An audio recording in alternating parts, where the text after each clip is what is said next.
అందరికీ నమస్కారం అండి. సంధ్యాస్ డైరీ ఛానల్‌కి స్వాగతం, సుస్వాగతం. నేను మీ సంధ్య. ఎలా ఉన్నారండి మీరందరూ? నేనైతే చాలా బాగున్నాను. మీరు కూడా బాగున్నారని, ఇంకా బాగుండాలని ఆ దేవుడిని మనస్ఫూర్తిగా కోరుకుంటున్నాను. యెస్టర్‌డే వ్లాగ్‌తో మీ ముందుకైతే వచ్చేసాను. సాటర్‌డే ఫుల్ డే వ్లాగ్ అనమాట. ఎలా గడుస్తుంది? ఎంత ప్రొడక్టివిటీగా ఉంటుంది? నా డైలీ రొటీన్ ఎలా ఉంటుంది అనేది ఈ ఛానల్‌లో నేను మీతో రెగ్యులర్‌గా షేర్ చేసుకుంటూ ఉంటాను. సో, వ్లాగ్స్ మీద మీకు ఇంట్రెస్ట్ ఉన్నట్లయితే మన ఛానల్‌ని సబ్స్క్రైబ్ ఛానల్‌లో ఈ వీడియోని చూసేవాళ్ళు మన ఛానల్‌ని సపోర్ట్ చేయండి. అండ్ అలాగే వీడియో నచ్చితే లైక్ చేయండి. మీ ఫ్రెండ్స్ అండ్ ఫ్యామిలీ మెంబర్స్‌కి షేర్ చేయండి. సబ్స్క్రైబ్ చేసుకోవడం అసలు మార్నింగ్ ఎప్పటిలాగానే ఒక గ్లాస్ వాటర్‌తో అయితే స్టార్ట్ అయిందండి. సో, గ్లాస్ వాటర్ తాగేసిన తర్వాత కిచెన్ వర్క్స్ అయితే ఫినిష్ చేస్తున్నాను. నేను ఎప్పుడు కూడా కిచెన్ వర్క్స్ అన్నీ కూడా నైట్ టైమే ఫినిష్ చేసేసుకుంటాను. కాకపోతే ఫ్రైడే నైట్ నాకు కొంచెం పని ఉండడం వల్ల అంట్లు తోమడం కుదరలేదనమాట. సో, ఇంకా సాటర్డే మా వాళ్ళందరికీ సెలవే కాబట్టి ఇంట్లోనే ఉంటారు కాబట్టి కొంచెం లేట్ అయినా పర్వాలేదులే అని చెప్పి నైట్ పడుకుని పోయాను.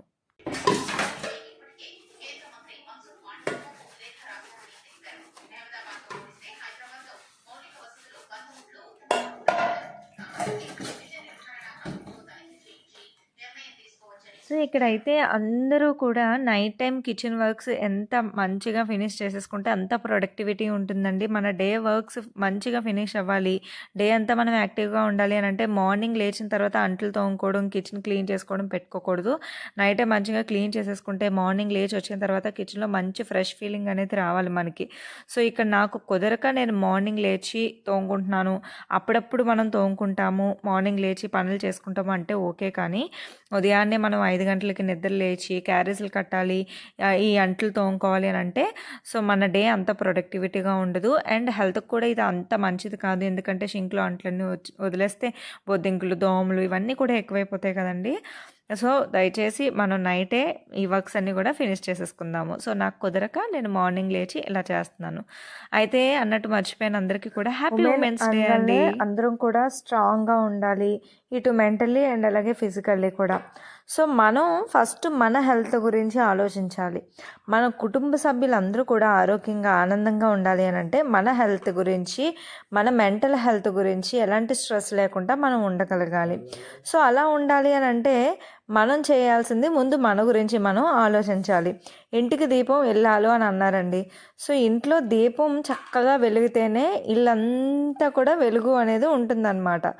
సో దీపం చక్కగా ఉండాలి అంటే ఇంట్లో వాళ్ళందరూ హ్యాపీగా ఉండాలి అని అంటే మనం మంచిగా ఉండాలి. సో ఉమెన్స్ డే సందర్భంగా ఫస్ట్ మీ గురించి, మీ మెంటల్ హెల్త్ గురించి, ఫిజికల్ హెల్త్ గురించి పట్టించుకోవాలని ఆ దేవుని మనస్ఫూర్తిగా కోరుకుంటున్నాను. అండ్ అలాగే నేను కూడా హెల్తీగా హ్యాపీగా ఉండాలి. సో నా గోల్ని రీచ్ అయ్యి సక్సెస్ అవ్వాలి అని నేను ఆ దేవుని మనస్ఫూర్తిగా కోరుకుంటున్నాను.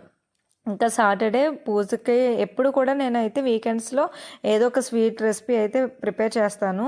సో ఇక్కడైతే ఇంకా దేవుడికి కొబ్బరికాయ కొట్టేసి నైవేద్యంగా పెట్టేస్తున్నాను. ఎందుకంటే పిల్లలకి ఫుల్గా దగ్గు అయితే ఉందన్నమాట. అందుకనే ఇంకా ఒక ఆరెంజ్ ఫ్రూట్ ఉంటే అదిను ఇలా కొబ్బరికాయ నైవేద్యంగా అయితే పెట్టేశాను. మా హస్బెండ్ నేను కలిపి పూజ అయితే చేసుకుంటున్నాం అనమాట.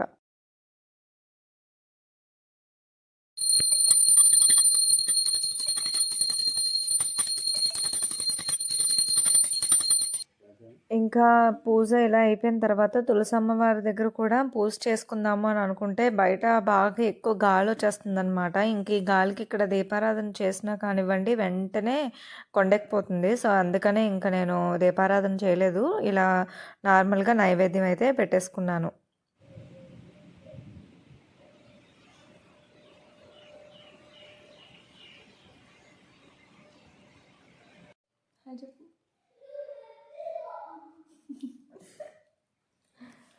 ఇంకా దేవుడికి మంచిగా మనస్ఫూర్తిగా దండం అయితే పెట్టేసుకున్న తర్వాత పూజ అయిపోయిన తర్వాత ఇలాగ పెరుగన్నాలు అయితే తినేస్తున్నాము. సో బ్రేక్ఫాస్ట్ ఏం ప్రిపేర్ చేయలేదు. ఇంక బ్రౌన్ రైస్ ఉంటే అదే పెట్టేశాను అనమాట. సో పిల్లలు ఆల్రెడీ తినేశారు. ఇంకా నేను ఉల్లిపాయ అండ్ అలాగే పచ్చడి వేసుకొని పెరుగన్నం తింటున్నాను. మా హస్బెండ్ అయితే ఉల్లిపాయ వేసుకోరు అనమాట. ఇంక ఇది కూడా అయిపోయిన తర్వాత స్టవ్ పక్కనే ఇలాగ మాకు కింద జిడ్డు అయిపోతుందన్నమాట. సో క్లీన్ చేసిన తర్వాత అక్కడ పేపర్స్ అయితే వేసేసుకుంటున్నాను. ఎందుకంటే తర్వాత క్లీన్ చేయడం చాలా కష్టమైపోతుంది. ఇలా పేపర్స్ అయితే అంత ఎక్కువ జిడ్డు పట్టదు కదా అని చెప్పి. సో, మాప్ పెట్టేటప్పుడు ఆ ఇరకలోకి మాప్ స్టిక్ ఎళ్ళట్లేదు. అలాగని కడుగుదామంటే డోర్స్ అవన్నీ కూడా పొక్కుపోతున్నాయన్నమాట వాటర్ తగిలేసి. సో, అస్తమానం కడగడానికి కూడా అవ్వట్లేదు. అందుకని క్లీనింగ్ కూడా ఈజీగా ఉంటది కదా అని చెప్పేసి ఇలా కింద పేపర్స్ అయితే వేస్తున్నాను. సో, అవైతే ఎప్పుడు కావాలంటే అప్పుడు వీక్లీ వన్స్ తీసుకొని డస్ట్‌బిన్‌లో ఏసుకుంటే సరిపోతుంది. అంతా జిడ్డు పడదనమాట. ఇంకా స్టవ్ పైన కూడా ఇలాగ సిల్వర్ ఫాయిల్ అయితే వేసేసుకుంటున్నాను అనమాట. సో, ఈ మధ్య నాకు ఇది బాగా ఈజీ మెయింటెనెన్స్ అవుతుందనమాట. స్టవ్ ఎక్కువ జిడ్డు పట్టకుండా కింద మరకలు మరకలు అవ్వకుండా ఉంటుంది. సో, నార్మల్గా అయితే మనం ప్రతిరోజు క్లీన్ చేసుకోవాలి అండ్ అలాగే కడుక్కోవాలి, తోముకోవాలి. సో, ఈ సిల్వర్ ఫాయిల్ కనుక వేసుకుంటే దీనిపైన ఉన్న జిడ్డు తుడిచేసుకొని ఒక 10 డేస్ తర్వాత మళ్ళీ దీన్ని తీసేసుకుంటే కింద స్టవ్ ఏం పాడవట్లేదనమాట.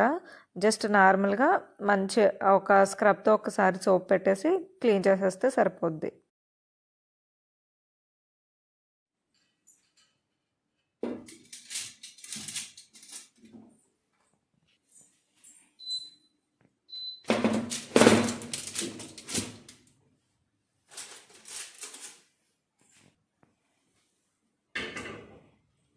కట్ చేస్తే ఇంకా లంచ్లోకి కాకరకాయ ఫ్రై అయితే ప్రిపేర్ చేస్తున్నాను. సో, కాకరకాయ ఫ్రై కోసం అని చెప్పి ఆల్రెడీ కాకరకాయలు చిన్న ముక్కలుగా కట్ చేసేసుకున్నాను. పైన అస్సలు పొట్టు తీయకుండా కాకరకాయలు కట్ చేసుకున్నాను అనమాట. అంటే కొంచెం చెప్పాను కదండి, ఇమ్యూనిటీ కొంచెం పెరుగుతుంది కదా, ఆ మాత్రం చేదు తింటే కఫం ఇవేమైనా ఉంటే కొంచెం తగ్గుతాయి అని చెప్పేసి మొత్తం చేదుగానే ప్రిపేర్ చేస్తున్నాను అనమాట. ఇంకా కాకరకాయ ఫ్రై కోసం అని చెప్పి నేను ఇక్కడ ఆవాలు, జీలకర్ర, పోపు దినుసులు అన్నీ కూడా యాడ్ చేసుకుంటున్నాను. మట్టి కుండలో వండితే ఆ ఫీలే వేరేగా ఉంటుంది. సో, నేనైతే బాగా అలవాటు పడిపోయాను అనమాట ఇంక వీటికి. ఇంకా వేరే ప్యాన్లో చాలా తక్కువ వండుతున్నాను, ఎప్పుడో అప్పుడప్పుడు వండుతున్నాను. మీలో ఎంతమంది ఫ్రైలో ధనియాలు వేస్తారండి? సో, నేనైతే ధనియాలు ఫ్రైలోని, పులుసులోని బాగా వాడతాను. పులుసులో మెంతులు కూడా వేస్తాను, ఫ్రైలో కూడా వేస్తాను. కాకపోతే కాకరకాయ ఫ్రైలో అయితే మెంతులు వేయట్లేదు. ఎందుకంటే ఆల్రెడీ చేదు, మళ్ళీ ఆ చేదులో చేదు ఎందుకు అని చెప్పేసి వేయట్లేదు అనమాట. అయితే ఇలా పోపు దినుసులన్నీ కూడా ఒకటే యాడ్ చేసేసుకున్నాను. వీకెండ్ కంప్లీట్గా రొటీన్ అయితే చేంజ్ అయిపోతుంది. ఆల్రెడీ ఇక్కడ నాకు 1:30 అయిపోయింది. కర్రీ అప్పుడు ప్రిపేర్ చేస్తున్నాను అనమాట. నార్మల్గా అయితే 12:30కి 1:00కి ఇలాగే ఫినిష్ చేసేస్తూ ఉంటాము లంచ్. సో, మార్నింగే వంట అయిపోతుంది చక్కగా, చకచకా అన్ని పనులు అయిపోతాయి, టైం టు టైం తినేస్తాము. ఇంకా వీళ్ళందరూ ఇంట్లో ఉన్నారు అని అంటే అస్సలు పని అవ్వదన్నమాట. ఫ్రైడే, సాటర్డే, సండే 3 డేస్ నాకు ఇలాగే ఉంటుంది అనమాట. సో, రోజంతా పని ఉంటానే ఉంటుంది, కానీ ఏం పని చేస్తామో అర్థం కాదు అన్నట్టు ఉంటుంది. సో, కూర్చోడానికి ఖాళీ ఉండదు, చేద్దామంటే పని ఉండదు అన్నట్టు ఉంటుంది వీకెండ్స్ నాకు. నేనైతే ఇక్కడ వెల్లుల్లి రెబ్బలు కూడా ఒలుచుకొని ఫ్రైలోకి యాడ్ చేసుకుంటున్నాను అనమాట.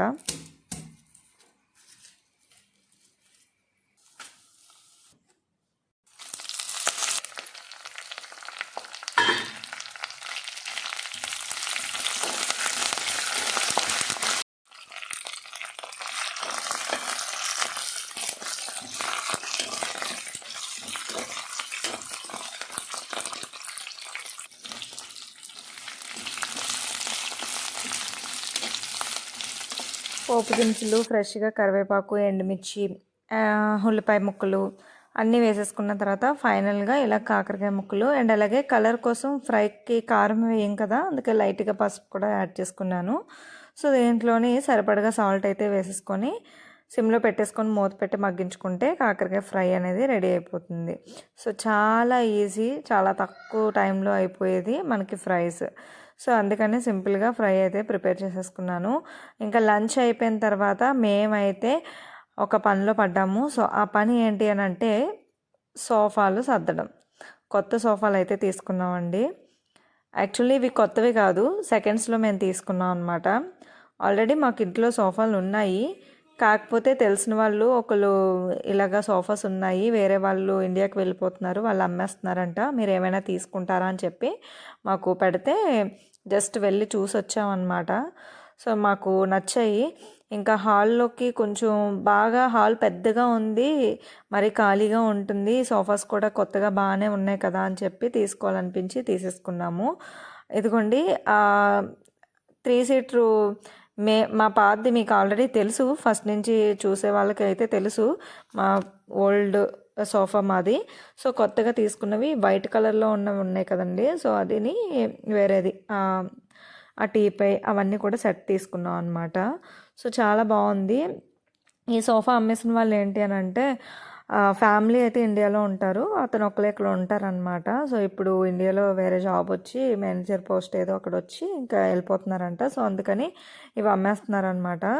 సో ఫ్యామిలీ ఇక్కడ లేనందు వలన ఏంటో సోఫాలు కూడా చాలా నీట్గా ఉన్నాయి. సో ఇంకా మాకైతే బాగా నచ్చి ఇంకా మేము బాగున్నాయి కదా అని చెప్పి తీసుకున్నాము. ఇంక వచ్చిన వెంటనే నా కుషన్స్ వాటి యొక్క కవర్స్, సోఫా కవర్స్ అన్నీ కూడా వాషింగ్ మిషన్లో వేసాను. ఎండ బాగా ఉండడం వల్ల 2 అవర్స్లోనే మొత్తం అన్నీ కూడా ఆరిపోయాయి అనమాట.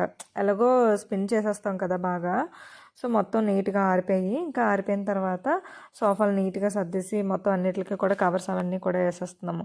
ఈ సోఫాలు వచ్చిన తర్వాత మా సోఫాలు ఇప్పుడు కొన్న సోఫాస్ అన్నీ ఇక్కడ సర్దాలా అక్కడ సర్దాలా అటు ఇటు తిప్పి చాలా ఇంకా నడుము పట్టేసింది అనమాట.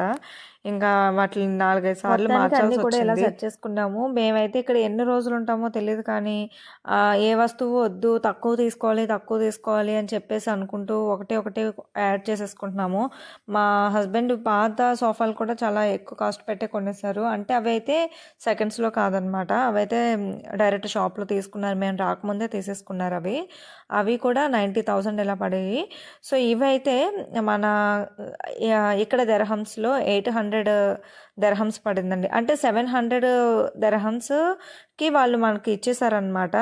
కాకపోతే ఇంకొక 100 దర్హమ్స్ పెట్టి మాకు వెహికల్ ఛార్జెస్ కూడా అయ్యాయి. టోటల్ 800 దర్హమ్స్కి ఈ సోఫా సెట్ ఇలా మాకైతే వచ్చింది. సో మీకు ఎలా అనిపించింది? మీకు నచ్చిందా? కాస్ట్ ఓకేనా?